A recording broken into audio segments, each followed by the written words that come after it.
Good evening to our esteemed guests, panelists, and attendees. Welcome to the World University Summit 2024.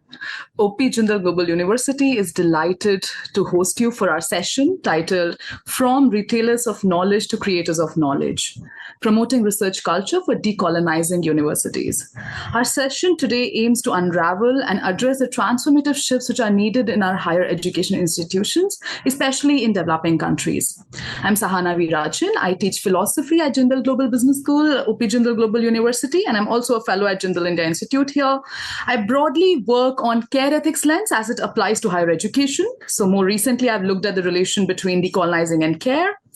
And I'm excited to learn from our brilliant speakers today. So for decades, universities in the developing world have been positioned primarily as conveyors of established knowledge, acting as intermediaries between the knowledge created in the West and the learners in their own territories. This dynamic has placed these institutions in a role akin to retailers of knowledge, where the act of creating and contributing insights to the global academic discourse was often secondary, if not entirely overlooked, due to various structural and resource-related constraints. However, of course, the tides are turning. There is a growing recognition of the indispensable need for our universities to transition into hubs of research and innovation, into creators of knowledge. This shift is, of course, not merely academic, but also fundamental to addressing the global and local challenges we face today. It is about acknowledging and valorizing our indigenous, local, and non-Western knowledge systems that have been marginalized under the pervasive influence of Eurocentric epistemologies. The challenge is multifaceted. As we push for a stronger research culture within these universities, we confront the entrenched structure of knowledge production and dissemination that are dominated by Western corporations and academic norms. This reality begs us to question how we can decolonize the very processes and products of our academic endeavors, ensuring that they're inclusive, equitable, and resonant with the diverse realities of our global community. Today's session will explore these pressing questions. We have with us an esteemed panel of experts. Each of them bring a wealth of experience and insight from the respective fields, and are ready to share their perspectives on how universities in global South developing countries can not only engage but lead the charge towards decolonized, inclusive, and impactful research culture. In the next hour, we'll explore specific strategies to integrate indigenous, local, and non-Western knowledge systems into our research paradigms, examine the role of international collaborations in enriching these efforts, and discuss innovative approaches to overcoming barriers to equitable knowledge dissemination. Before we dive in, I'll just share a plan for our session today. We'll start with a quick introduction of our wonderful speakers. Each will then share their opening thoughts with us. Following that, we will move into a 25 minutes moderated question answer session where I'll ask our speakers some questions to delve deeper into our topic. We'll wrap up with 10 minutes for audience questions which are collected from our live streams. So I'm honored. It's my pleasure to invite Professor S. Shantaram, the esteemed director of Gujarat National Law University, to share his opening remarks. I'll just give a quick introduction. With an impressive 30 years of teaching experience across notable universities, including the Hindyalpla National Law University, Professor Shantaram has made significant contributions to the legal field. His expertise spans environmental law, human rights law, international law, and constitutional law. An alumnus of Madras University with extensive legal practice at the Madras High Court, Professor Shanta Kumar has authored influential works on environmental and human rights law. He's also an active participant in legal education and reform, serving in prominent roles within international and national law associations and committees. Professor Shantaram, your experience and dedication to legal education is inspiring to us. We look forward to your insights. So please hand over to you for your opening remarks. Thank you, Sahana. Am I audible? Yes, we can hear you. Thank you so much, Sahana. Thank you for that nice introduction. This is something which I have been talking about at multiple platforms. The topic for today's session is something which worries all of us, all scholars in India, especially the legal scholars. In the context of decolonization, everyone is aspiring to decolonize everything. Government wants to decolonize the colonial laws and then come out with our own legislations. But unfortunately, what's happening is the amount of knowledge that we consume as consumers of legal knowledge, we do not create knowledge. So we still consume knowledge created elsewhere and use it in the Indian context, classrooms. We still teach Austin, Bentham. I'm again. I want to give a disclaimer that I don't want to say that we should not teach Austin or Bentham. Right? We should continue to draw inspirations from their work, but at the same time, we should also have some Indian names and Indian theories which we should be able to use in our classrooms. So that is the concern. I hope that is the sole point of we meeting together today and talking about how do we move away from being a knowledge consumer to a knowledge creator. So there is only one way I think it can be done. This could be done only by doing a research, right? So, but then unfortunately, I can only speak of legal research that's happening in India because I come from that discipline.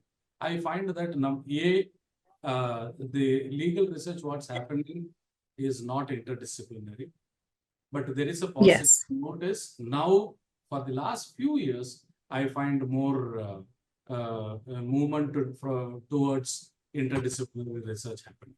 But it's only in the initial stages. It's a good starting point. I hope things will change. In the years to come, we will have more interdisciplinary research happening in our law schools and universities so that we create new knowledge, number one.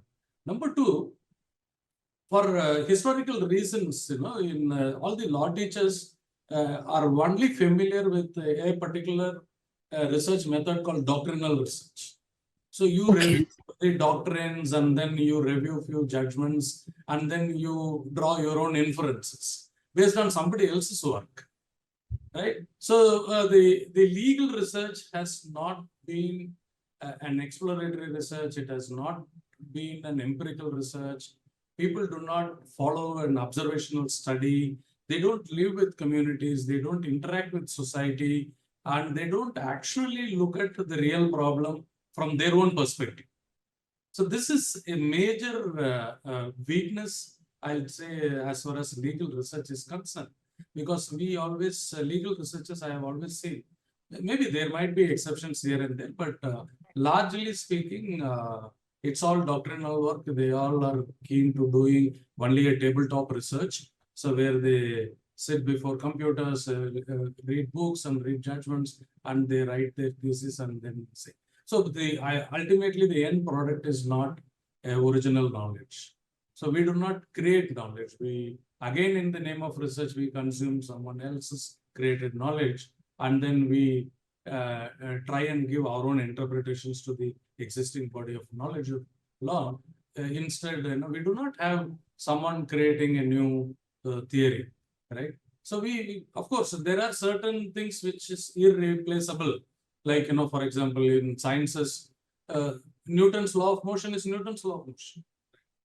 So, but then, we need to come out with some equivalent Indian philosophy or theory, which will also explain the law of motion. Similarly, when it comes to justice administration, we need to have our own indigenous system. So we have been completely glued. We are now 77 years after independence. Still, we have not thought about moving away from the justice administration system, what has been created by the British for their own vested interests, right? So, I'm really happy. That is why I immediately seize this opportunity, and I must appreciate at least universities like Jindal is trying to talk about decolonizing, because see, this is a spark, and I think universities should follow Jindal and then make it a movement throughout the country and keep talking about it. I think this is a great beginning, and I think that this topic should be the discussion under this topic should continue across universities so that we encourage the young legal researchers on doing original research work by interacting with people in society so that they actually create some new knowledge of their own experience rather than quoting X, Y, Z. So this is my initial observations. I will come back again. Thank you so much, sir. Thank you so much, Professor Shanta Kumar. That was amazing. I'm going to move on. I'm honored to introduce Professor Manisha Priyam, a distinguished professor of education policy and National Institute of Educational Planning and Administration in New Delhi. With a doctorate from London School of Economics and International Development, Professor Priyam is a seasoned academic and researcher focusing on intersection of development and politics, especially in education policy reforms. Her extensive experience includes serving on several notable national and international committees, advising various government and global organizations on education reform, and contributing to policy formulation and evaluation. Professor Manisha is also a reputed voice in both print and electronic media, discussing policy and political issues with a global audience. Professor Manisha, we are eager to hear your insights. Please share your opening remarks. Okay. So while we wait for Professor Manisha Priyam to join us again, is it okay if Dr. Sekar Viswanathan, I'm just going to go forward with your introduction. Of course, you're well known. He's the Vice President of VIT, whose visionary leadership has propelled VIT to the forefront of higher education in India. Professor Sekar, an alumnus of University of Madras and Rochester Institute of Technology, has over 30 years of experience blending industry expertise with academic innovation. His tenure at VIT is marked by the introduction of pioneering educational programs and initiative like STARS scheme and fully flexible credit system, which has significantly enhanced the academic and social landscape for students. Recognized for his contribution to education with awards and leadership roles in prominent educational organizations, Professor Sekar's impact on Indian higher education is profound and enduring. Professor Sekar, we are eager to hear your insights and experiences. Please, over to you. Thank you, Sahana, for this generous introduction. I'm very glad to discuss on this topic about moving on to from retailers to creators of knowledge, and especially in the view of decolonization of our universities. The problem is not as acute in engineering and science compared to humanities and social sciences, as Professor Shantakumar was earlier mentioning. But still, we do have problems in our areas. I mean, I represent engineering and science predominantly. But let me first focus on our humanities sections. Traditionally, many of our universities are all focusing on Scopus indexed journals. That's because the international rankings are all going after Scopus index journals. So our policies are also going after Scopus index journals.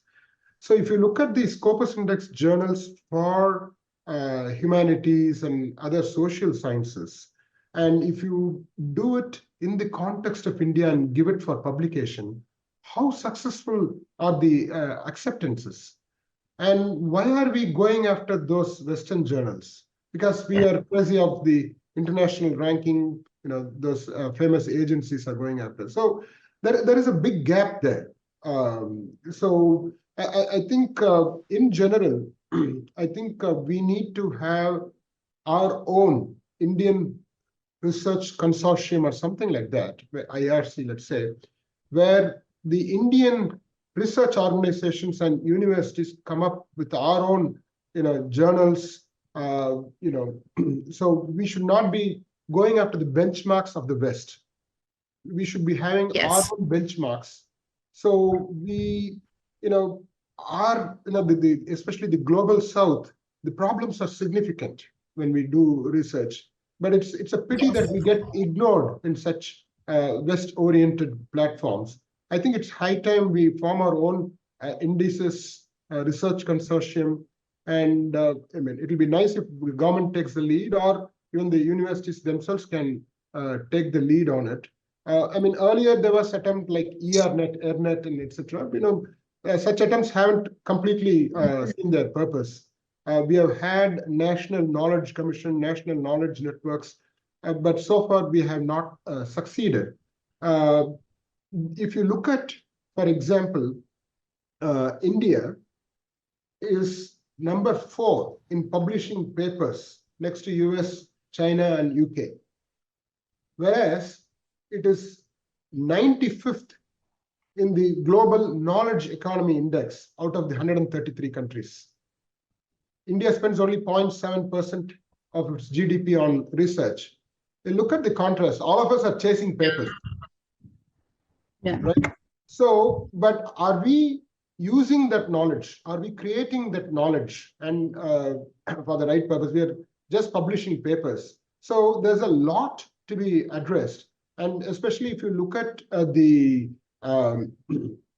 journals, the processing fee, the article processing fee, the open access fee. I feel India is wasting a lot of foreign exchange there. The authors don't get so much of money, the creators of knowledge. It's some journals sitting in the Western nations, and we are all crazy about publishing papers there, and then we're all crazy about many other things. So there's a lot to be done, and I'm glad that Jindal is organizing such a session. I'm sure we can come to some conclusions here, which could be given as recommendations. I'll stop right here and then come back later. Thank you. Thank you so much, Professor Sekar. I'm going to hand over. We have Professor Manisha with us now. So please, Professor Manisha, over to you for opening remarks. Thanks so much, and sorry about just disappearing. And that tells you of the perils of decolonizing from the global south. We can talk a lot, but it's all going to be a pie in the sky unless we think about the fact that we require structural and resource-based supports to be able to do that. Chatbots and Zoom meetings can start our dialogues, but they are simply not enough.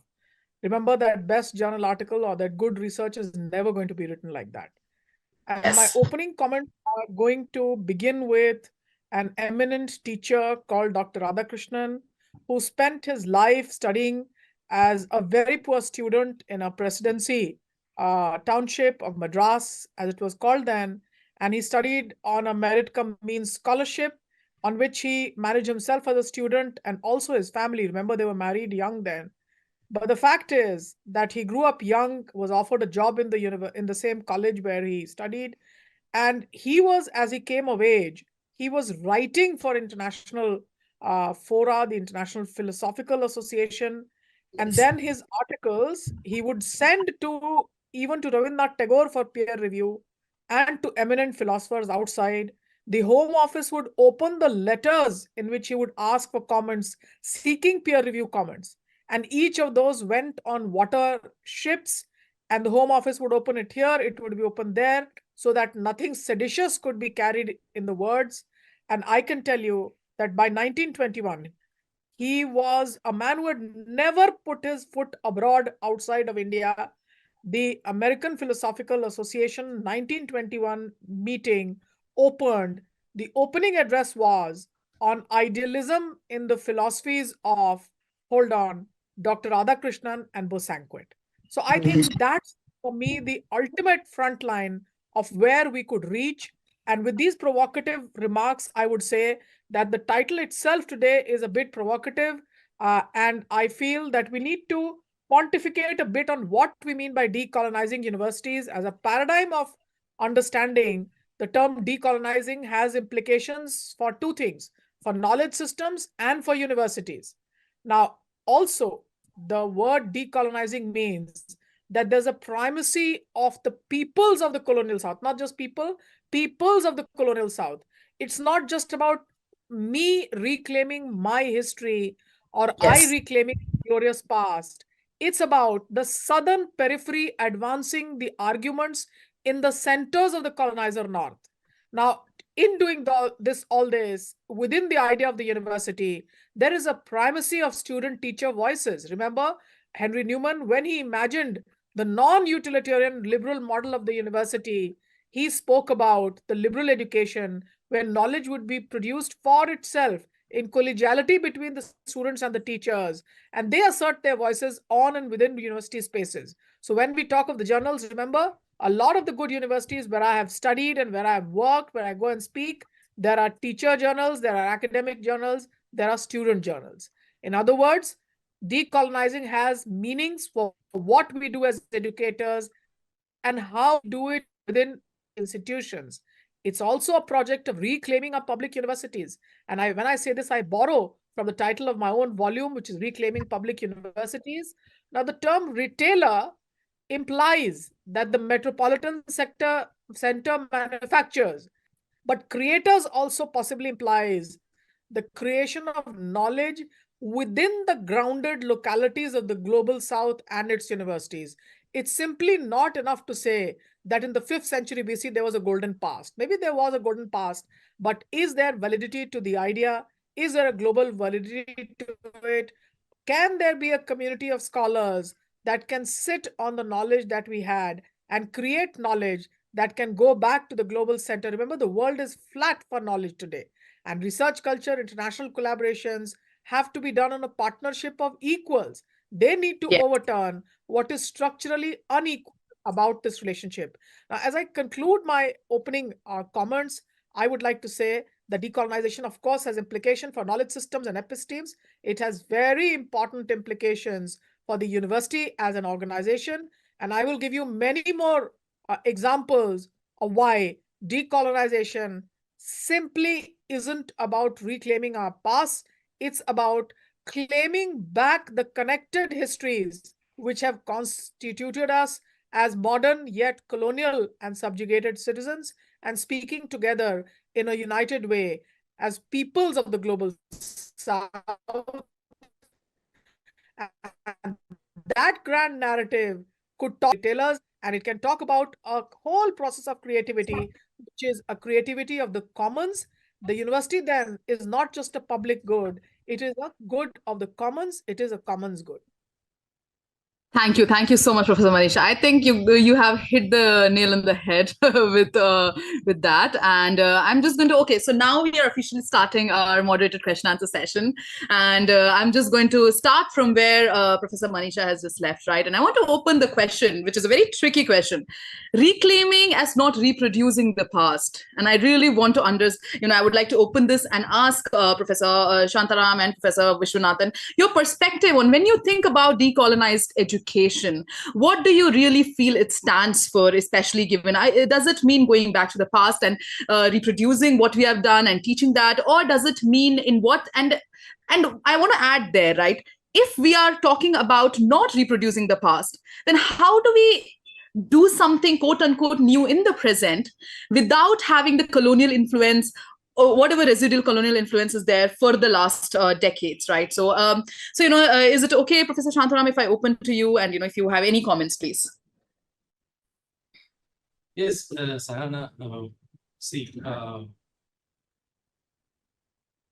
Decolonization and the creation of knowledge does not necessarily involve ignoring all the other advances that has been made elsewhere, right? So knowledge, how does the knowledge grow, right? We all know as academics that there is a thesis which creates multiple antitheses, right? An antithesis cannot come on its own without a thesis, So there is a thesis, there is an antithesis, and there is a synthesis, and then, that is how knowledge keeps growing. So there must be inspiration drawn from elsewhere. Yes. So let us be open to things coming from across all directions, right? Yes. This is what we have been promoting in the Indian culture, has been accepting, let knowledge come from every direction. It's there in our systems, in our culture.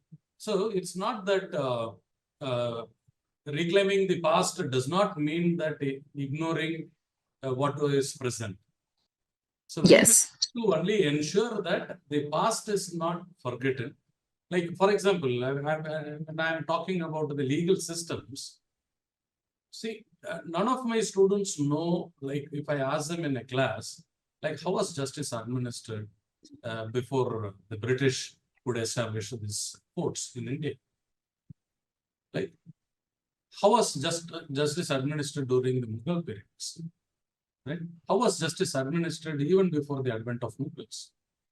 See, as long as human beings are there, disputes exist. But there must be some dispute resolution mechanism. So there must have been something which has been practicing, right? So today what we are now making a law for mediation and all these things, were the things of the past. Today we have given a new name, drawing from the philosophies. We are giving a new name to it, but then, the practices are ancient. So that is where we need to actually look into the indigenous knowledge systems. So you need to encourage the exploration and validation of indigenous knowledge systems within academic research. Okay, I'm going to, Yeah. that makes complete sense, Professor Shantaram. I do have 2-3 tangents from there, but before I move on, I'm going to ask Professor Viswanathan to please share his perspective on this point of reclaiming, in reclaiming as not necessarily reproducing the past, or what do you feel, where does it lie, right? So. Sure. I feel that, when you say creation of knowledge, we are not going to reinvent the wheel. We have to advance knowledge, push the frontiers. We don't have to start the frontier. We have to just push the frontiers.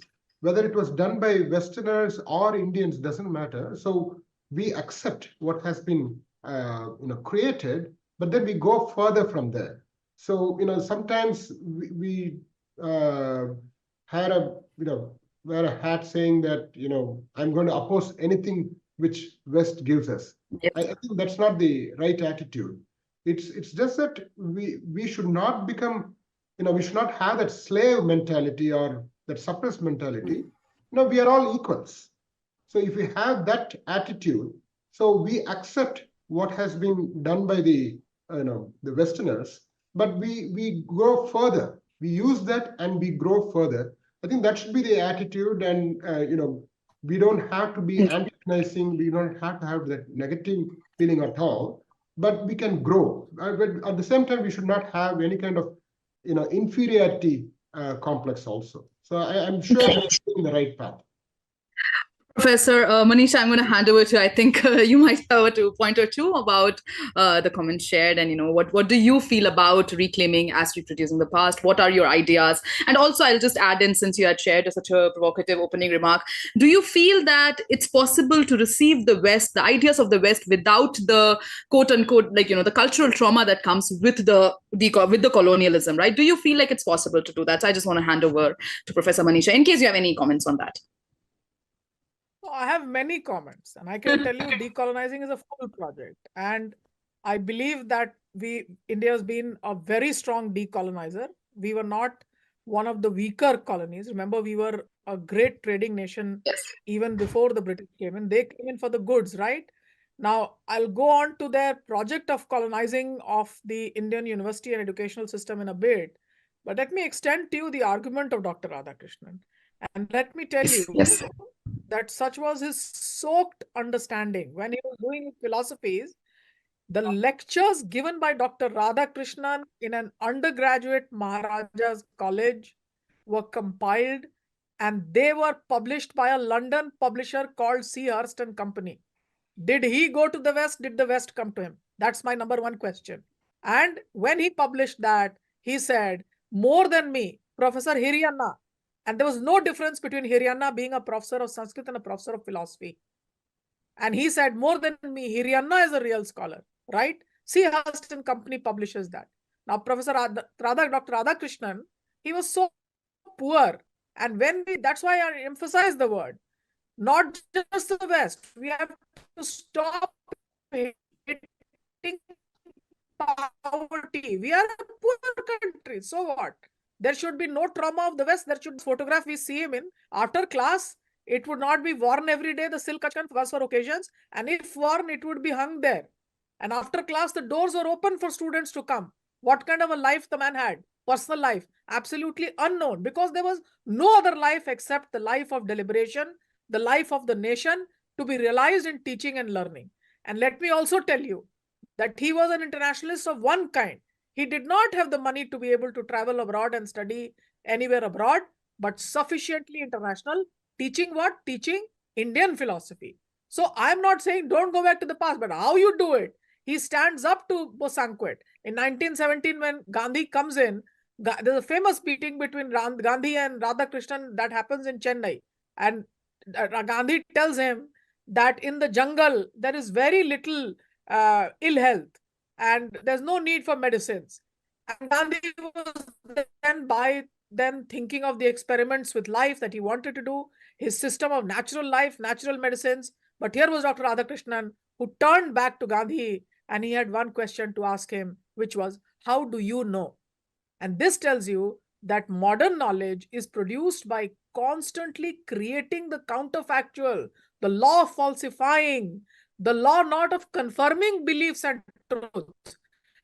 I believe this is the best. So no, the law of falsifying.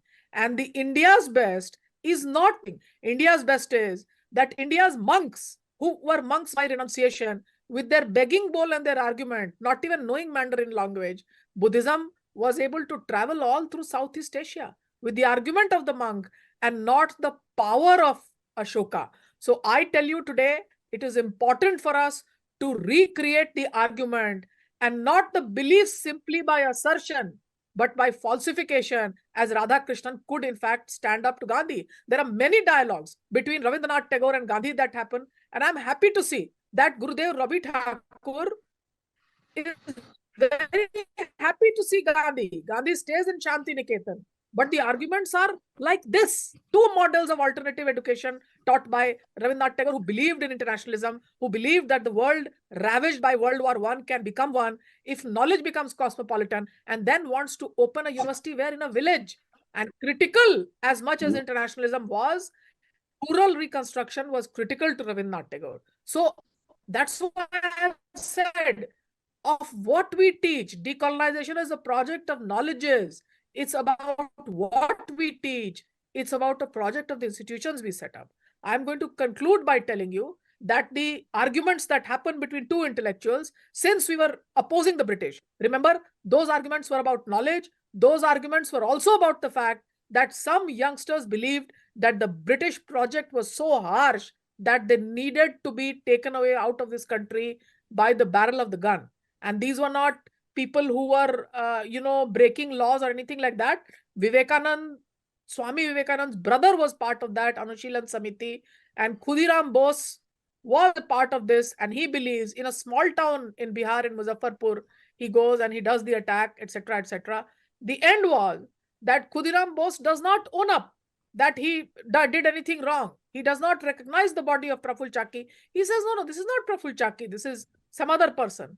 But the end is, Khudiram Bose writes a poetry that was sung on the streets of Bihar and Bengal, even by the beggars. That is the power of poetry created. When India could not, under British subjugation, create scientific knowledge because our trajectory was taken away from us. Gurudev Rabindranath's poetry, as much as Khudiram Bose's poetry, which I want to quote here, it says, Ebar Bida Dema, Phire Asho.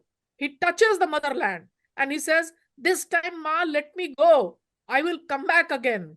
And this becomes the poetry which reigns the times. I conclude by telling you that on this event, the eminent Bal Gangadhar Tilak, who fought for the right to education, he and Gandhi disagree. But Tilak says, I will not agree with Gandhi. And in the editorial in Kesari, Tilak writes that here is a youth who will be icon for the times. Gandhi says, this is not how we can win freedom. So this is the argument tradition. On the death and sacrifice also, two traditions happen. And this is the country that I'm proud of. This is the country whose land, whose earth I can touch, and I can live the life of centuries. That's the kind of knowledge we have. Yes. But it's not a knowledge of confirming ill-gotten beliefs. It's a tradition of knowledge, argumentation, and creating knowledge even in the face of colonizer or Western or British adversity, whatever you want to call it. So, okay, thank you so much, Professor Manisha. There's so many points there, but I want to pick up one point there, right? What we consider to be knowledge, right? Like, because, we submit papers to journals, which is what, we were also talking about when we write.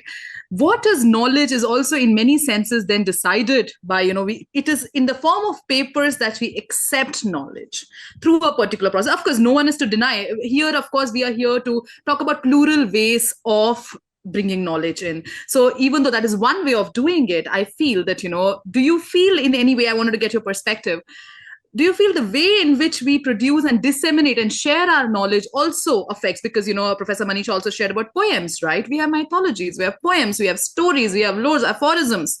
And in your perspective, especially as people who are educational leaders, what decides what knowledge is?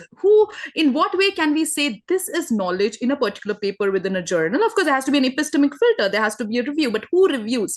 Where does it get reviewed, right? So I want to get your overall perspective first on what form can knowledge take. Do we decide that a paper which comes into journals is what is knowledge? Second, even if that is the case, then how do we dismantle the reproduction of that power imbalance? Because like you just shared, most of the editorial boards, most of the journals where we do get published are placed within the global north, right? So both of those questions, I'm going to open, Professor Shantaram, is it okay if I come to you first? Yes, please. Yeah.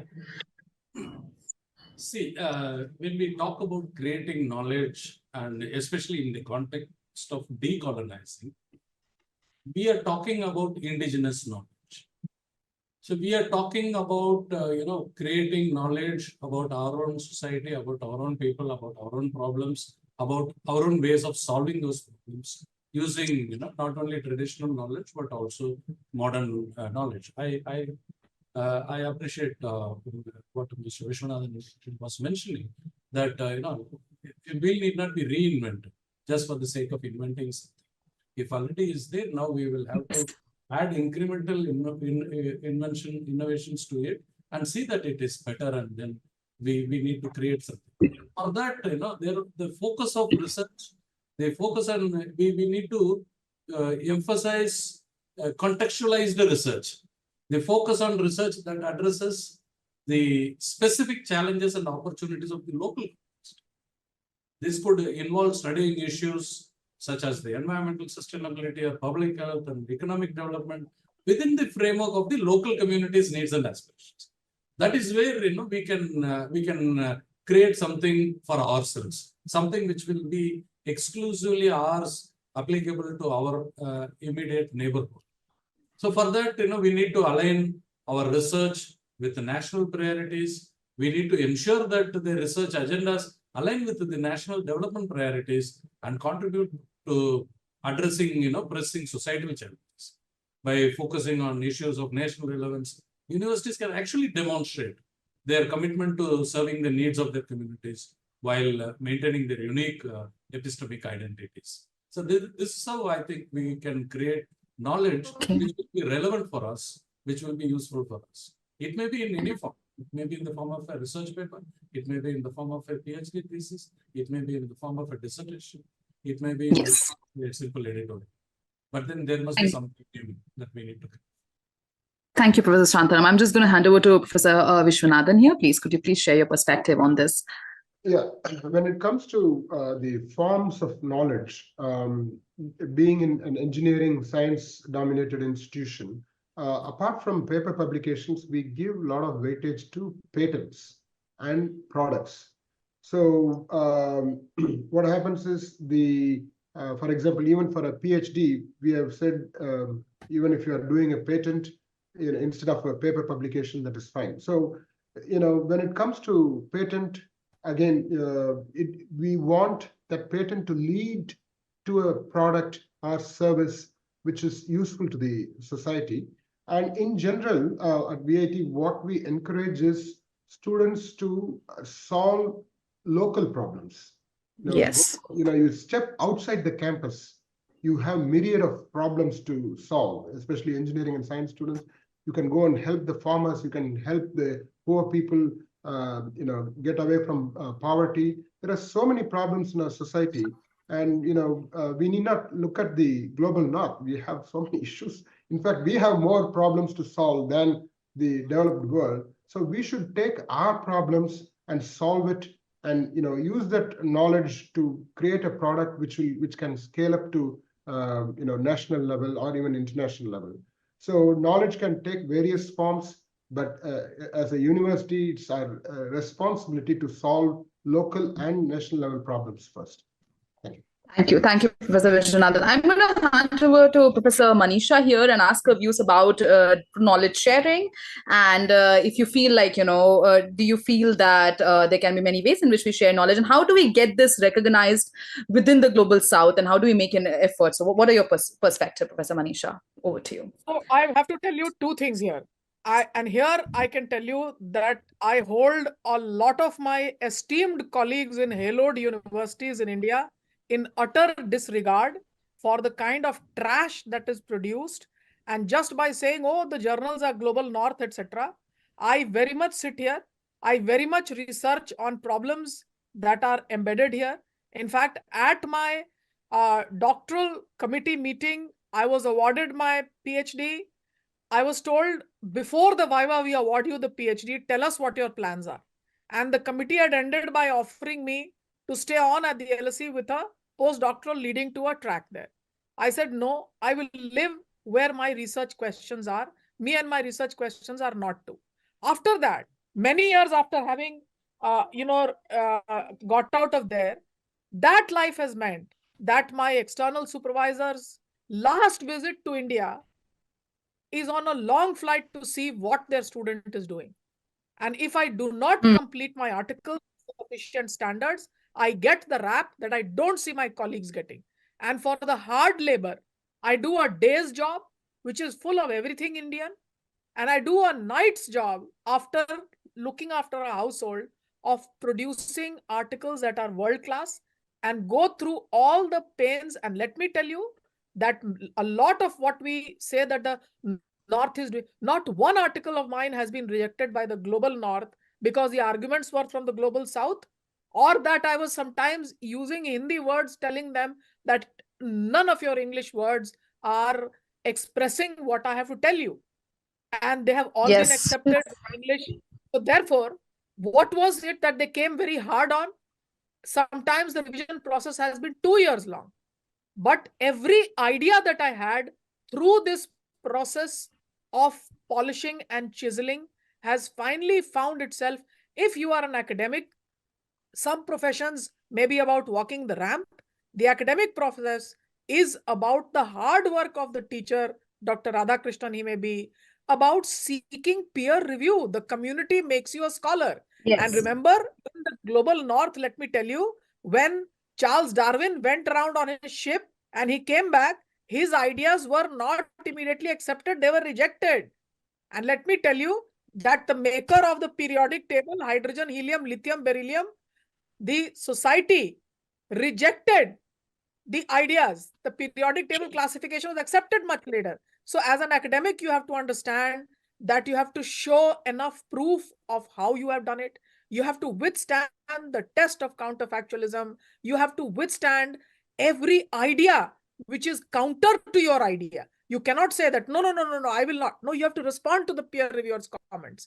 And I think that polishing, the one way of polishing that I have gathered, I never flaunt my Western degrees and I never dress Western or try to even talk in that accent. But the one quality that I keep with myself is that my gurus have told me, once critiqued, accept the critique. Do not stand up to say, oh, I'm greater than the criticism. Be humble and interrogate yourself with the critique. And I think India is yet to come up with even one journal in the social sciences that I would consider to be of the rank and reputation of what I have done. And I can tell you that it is this absolutely grueling taskmaster-like approach of my teachers, they could be Western or non-Western, 83 data tables in my PhD, the way in which the demographer who was my academic supervisor, he said, I don't want to lift my pencil when you finally submit this. But along with a text word, 83 tables go without a mistake. And that level of perfection to be taught by someone. And when I had asked him before going for my Viva, what's your best guess about how I will fare? And he had told me, if you get an 18-month revision, I'll be very glad. Never telling me, oh, you're so good that you need, never, ever. And then when finally I came out and told him that the PhD is awarded sans the Viva, he just dropped, he's put off the lights in his room. He couldn't believe it. So I'm not praising that system, but I'm telling you how that system produces scholars is something worth emulating. Today, unfortunately, my peers are about, my promotion is overdue. Can you publish my article with a backdate? Today somebody from an eminent university has fought with me saying that, can you publish my article without bibliographic references? Is that something to be accepted? And a strong criticism of our own cultures, of our own trajectories, simply lambasting the West is where it is. It doesn't need us. We need ourselves. We need to be under the sunlight of who we are. You tell me, is there a grammatical error in Shushrut or Charvak's? They wrote about health systems. Do you find a grammatical error in it?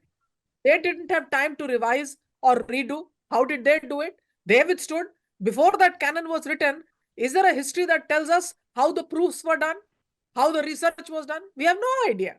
So the canon is not to be taken as the canon.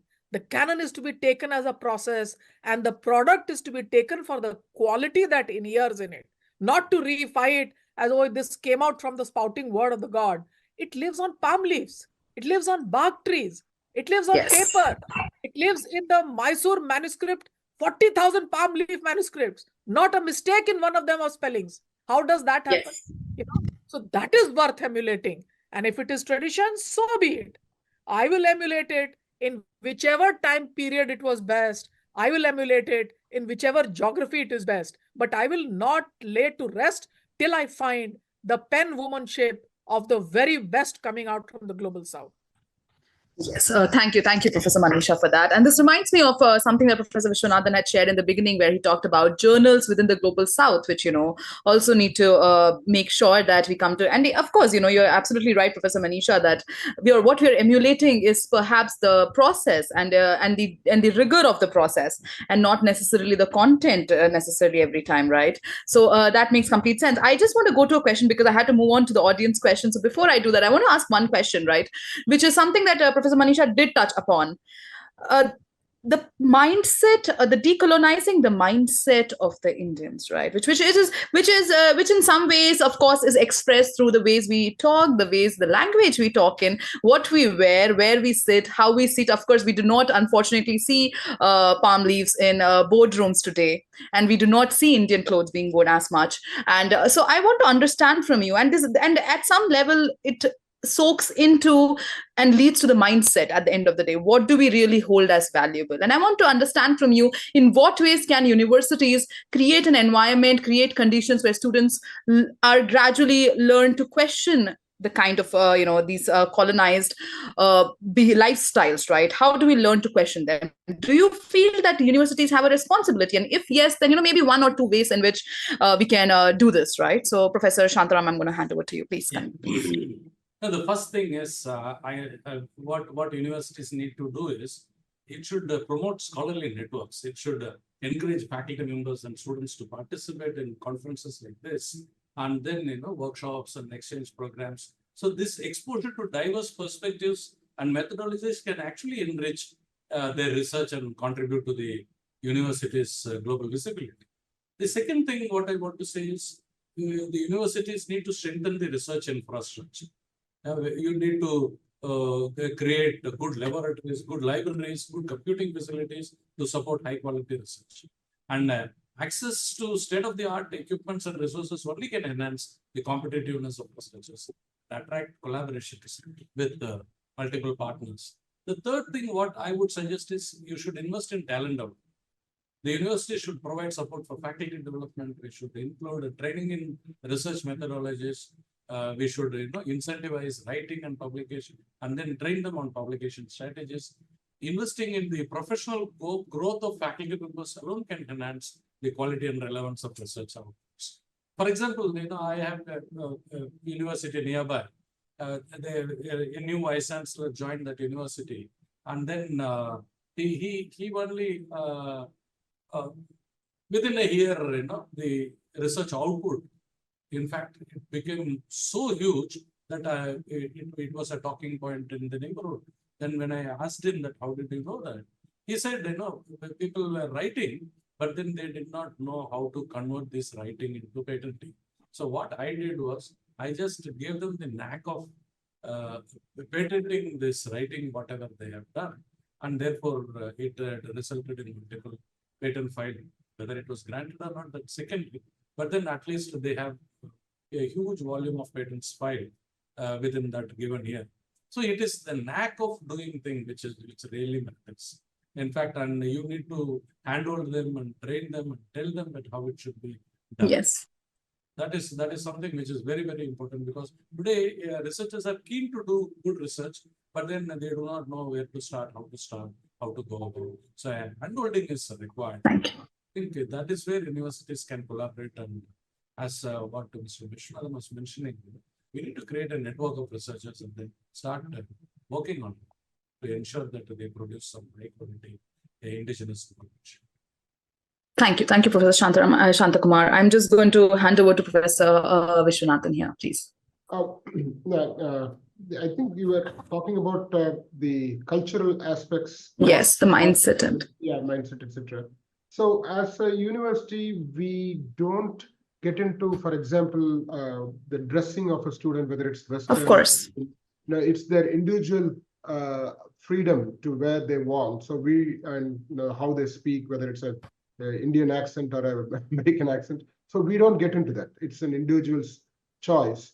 So that part, I think we keep away from many of these things. And coming back to the research aspect of this entire thing, as Professor Shantakumar pointed out, we need to train our faculty to just the polishing. I think we need to do to make sure the research outcomes are coming out properly. There are a lot of very great minds with us, but just that sometimes expression is a problem. So, and such soft skills could be trained. So those are some of the ideas we do.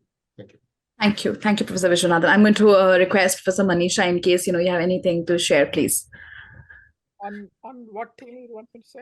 We were talking about the mindset. We were talking about the cultural aspects of it, right? Of course, you're absolutely right, Professor Viswanathan, that we do not mandate. Of course, as universities, we are a space where we allow students to question and critically explore. So that makes complete sense. Professor Manisha, what do you feel about, of course, when you talk about emulating the West, the process of rigor, I completely understand. What about the cultural aspects? How do you feel that, those especially within the university, do you think education has any role in questioning the cultural norms that have emerged? So what are your perspectives on that, especially in relation India to is a country of 40,000 colleges and over 1,000 universities.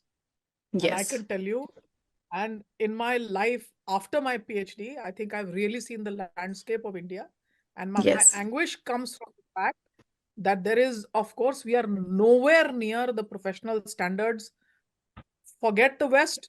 I find that Brazil produces better papers than us in many areas. These days, I'm reading up a lot on constitutionalism for various aspects of how the functioning of university senates were defended through courts. And I have found that the constitutionalism, even on those aspects, is far superior than whatever could have. Now, forget that.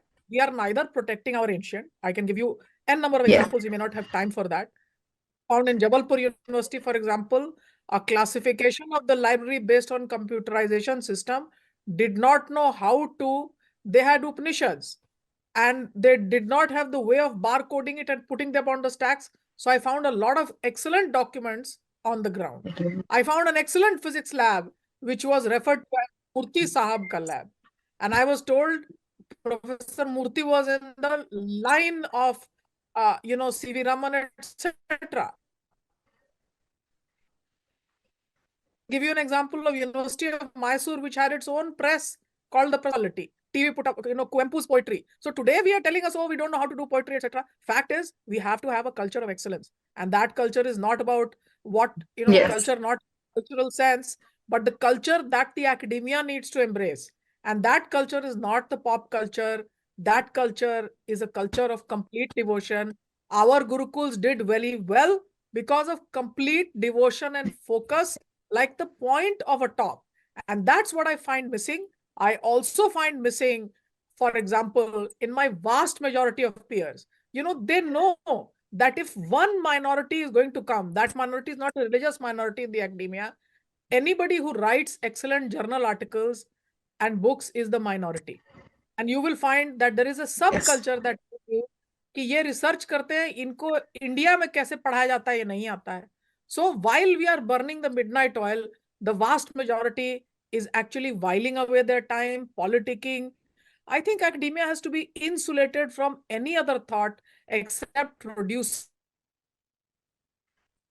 new knowledge, being collegial with teachers. A lot of our, even in the Madras presidency, for example, theses were sent anywhere in the world for checking. One examiner could be here, one examiner could be on a sample. If we can take the publications of 10 vice chancellors in India and send it for peer review anywhere in the world, vice chancellors should be open to disclosure.